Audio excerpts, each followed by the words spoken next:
Kung maliit ang sweldo mo, hindi ka nag-iisa. Pero kung 2026 na at wala ka pa ring ipon, hindi na ito tungkol sa sweldo. May mali sa sistema.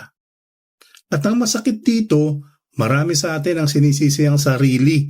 Akala natin kulang tayo sa disiplina. Kahit ang totoo, kulang lang tayo sa tamang direksyon. Maraming Pilipino ang may savings, pero kakaunti ang may ipon na may plano. Para sa kaalaman lamang, hindi personal na payong pinansyal. Affiliate products in the shelf below. Ito ang realidad. Aminin natin, sa Pilipinas, bihira ang malaking sweldo. Hindi dahil kulang ka sa sipag, hindi dahil mali ka bilang tao, kundi dahil ganito talaga ang sistema. Pero araw-araw, tumataas ang bilihin, tumataas ang pamasahe, tumataas ang responsibilidad.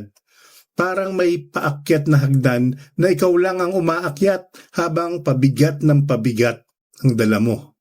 Kapag pumasok ang sweldo, alam mo na agad kung saan napupunta.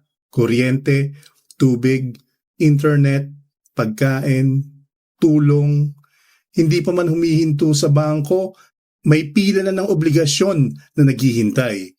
At bago mo pa maisip ang salitang ipon, may nauna nang kumuha. May nauna nang humingi. May nauna nang kailangan. Minsan ang natitira, hindi na pera, kundi pagod. Hindi ito kahinaan. Hindi ito katamaran. Hindi ito kakulangan sa diskarte. Ito ang realidad. Tahimik, mabigat, at araw-araw dinadala ng milyon-milyong Pilipino. Ito ang hindi sinasabi sa atin. Hindi disiplina ang kulang, sistema. Ang disiplina nauubos, napapagod, nadadala ng emosyon at bigla ang gastos. Ang sistema gumagana kahit pagod ka, kahit wala kang gana, kahit sablay ang araw mo. Kapag ang ipon mo ay kung may matira lang, palaging wala dahil laging may nauuna. Laging may mas importante, laging may mas urgent, at ang ipon laging nauurong. Pero kapag ang ipon mo ay may nakalaan bago gumastos, may nabubuo. Hindi dahil mas malaki ang sweldo mo, kundi dahil may direksyon ang pera mo. Hindi kailangan malaki, hindi kailangan perpekto. Kailangan lang consistent, tuloy-tuloy, at automatic. Dahil ang totoong sikreto ng ipon ay hindi lakas ng loob, kundi sistemang hindi ka iiwan kahit ikaw mismo pagod na. Ito ay para hindi ka malubog. Bago ka mangarap ng investment, may mas mahalagang tanong. Handa ka ba kapag may emergency? Karamihan ng Pinoy, kapag nagkasakit, nasiraan ng gamit, o biglang nawala ng trabaho, balik ka zero. Isang pangyayari lang, isang bad week lang, pwedeng burahin ang taon ng paghihirap. Kaya ang emergency fund ang unang ipon. Hindi ito pangarap, kundi proteksyon. Hindi ito pampayaman, hindi ito pang flex. Walang magpo-post nito sa social media. Pero ito ang dahilan kung bakit may mga taong hindi bumabagsak kahit may problema. Kapag may emergency fund ka, hindi ka napipilitan mangutang. Hindi ka napipilitang ibenta ang investment. Hindi ka napipilitang magsimula ulit sa zero. Hindi ito para yumaman. Ito ay para hindi ka malubog. Maraming Pilipino ang nag-iipon sa bangko pero mali ang gamit. Ginagawa natin itong parking lot ng pera.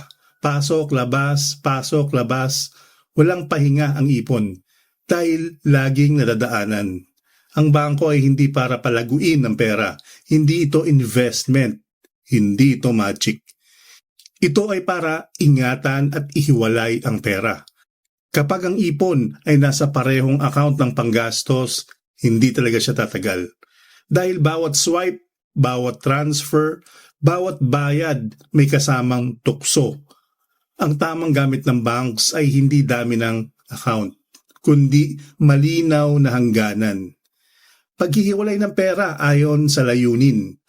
Isang pera para sa gastos, isang pera na hindi mo dapat galawin.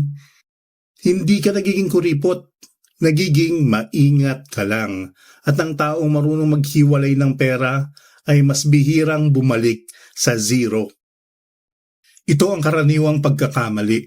Isang account lang para sa lahat. Walang malinaw na label kung para saan ang pera. Emergency, panggastos, ipon, magkakahalo at umaasa sa self-control. Pero ang self-control hindi palaging present. Pagod ka, stressed ka, may biglang kailangan. Hindi problema ang bangko. Ang problema ay wala tayong sistema. Kapag walang sistema, emotion ang nagdidesisyon. Pero kapag malinaw ang purpose ng ipon, mas mahirap siyang galawin. Kapag may pangalan ng pera, may hangganan. Kapag may hangganan, may respeto. At doon nagsisimula ang totoong pag-iipon. Ang pinakamalaking dahilan kung bakit tumitigil ang tao sa pag-iipon, wala siyang nakikitang pupuntahan. Kapag hindi mo alam kung saan papunta ang pera mo, mas madaling sumuko. Kaya mahalaga ang long-term planning. Hindi ito tungkol sa eksaktong numero. Hindi ito tungkol sa perfect spreadsheet. Ito ay tungkol sa direction. Alam mo kung ano ang inuuna, alam mo kung ano ang susunod, alam mo kung ano ang hihintayin. Emergency fund muna. Sunod, stability. Yung puntong kahit may problema, hindi ka agad nababali.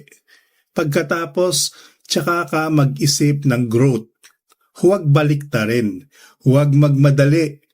Ang ipon na may plano, hindi lang basta naiipon.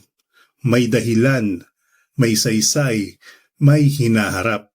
At ang ipon na may direksyon ay nagbibigay ng pag-asa kahit mabagal ang simula. Kung may isa kang dapat gawin pagkatapos ng video na to, ito yon. Huwag mong tanungin magkano ang kaya kong ipunin. Dahil madalas, ang sagot doon ay depende sa mood, sa sweldo, at sa sitwasyon. Mas mahalagang tanong ito, ano ang kaya kong gawing consistent? Yung kaya mong ulitin kahit ordinaryo ang buwan. Maliit man ngayon, basta tuloy-tuloy may mabubuo. Hindi dahil malaki ang simula, kundi dahil hindi ka tumigil. Hindi mo kailangang yumaman agad. Hindi mo kailangan makipag-unahan. Kailangan mo lang siguraduhin na hindi ka nauubusan. Hindi nauubusan ng ipon, hindi nauubusan ng pag-asa, hindi nauubusan ng opsyon. At doon nagsisimula ang tunay na ginhawa. Kung nakatulong sa iyo ang video na to, hindi dahil magaling ako, kundi dahil totoo ang problema. Subscribe ka na dito sa The Brown Investor. Dito, pera ang usapan, hindi hype.